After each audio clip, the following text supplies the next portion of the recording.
Hi, I'm Angie Moreski. Learning how to read body language can be an important tool to avoid getting scammed. I recently sat down with a retired FBI agent to find out what we all should be looking out for. A touch of the neck, a tilted head, toes pointed up, body language. Are these just innocent gestures, or do they mean more? Our brains reveal in real time, there is no delay, exactly how we feel about things, what our sentiments are, what we're thinking often, and our intentions.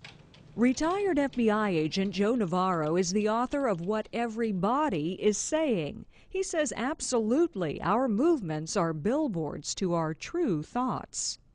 Do you have any control over what you're doing? Not really. For instance, when you like something, let's say your children, your pupils will dilate. You have no control over that. You can't tell your pupils don't dilate. But they'll also constrict when you see something you don't like.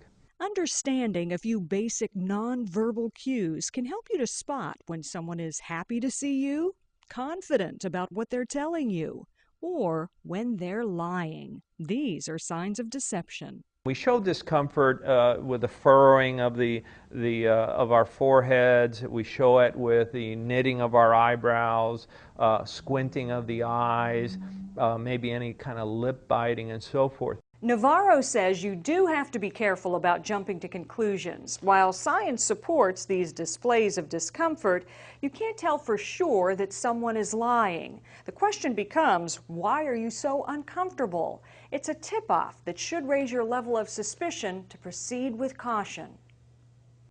So what about that old claim that when someone looks away or down to the left, they're lying?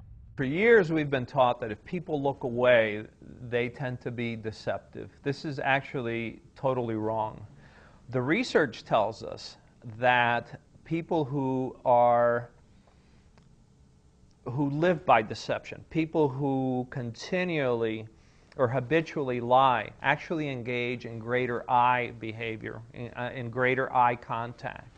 Navarro says that focus on eye contact is essentially a liar overcompensating to hide the deception. He says it happens with body movement too. One of the things that we find is when people begin to deceive, they'll go from using their hands a lot to restraining that behavior. They use their hands less. They tend to hold themselves more. When it comes to the foreclosure crisis, a good lesson in reading body language might have helped stop a lot of the problems we're dealing with today. We trust. We trust. And predators capitalize on that. Predators capitalize on the fact that about 95% of us, maybe a little higher, are really very trusting.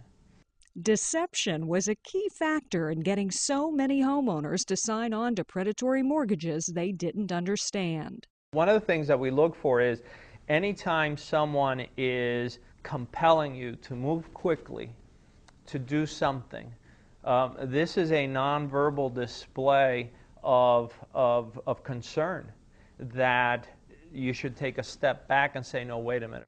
Violating your personal space is another pressure tactic. They encroach on your physical space. One of the things that's happening is it's making you uncomfortable. And so in a way, one of the ways that we undo that is the quicker we sign, the more comfortable we feel. Sounds like it's bullying almost. It is bullying. When somebody violates your space, it's bullying. When somebody stares at you too intently, and they make you look away or look down, that's bullying. And this is what predators do. Navarro calls this toxic behavior, where predators use their overconfidence to convince you. That's why we call them con men, because they capitalize on confidence. They're confidence swindlers. So the next time a salesperson tries to pressure you or makes you feel uncomfortable, keep an eye on those nonverbal cues and remember, Actions speak louder than words. If you'd like to learn more about how to read body language, there's more in Joe Navarro's book, What Every Body is Saying. And be sure to click on the clips below for more insight into what body language means. I'm Angie Moreski for the Consumer Warning Network.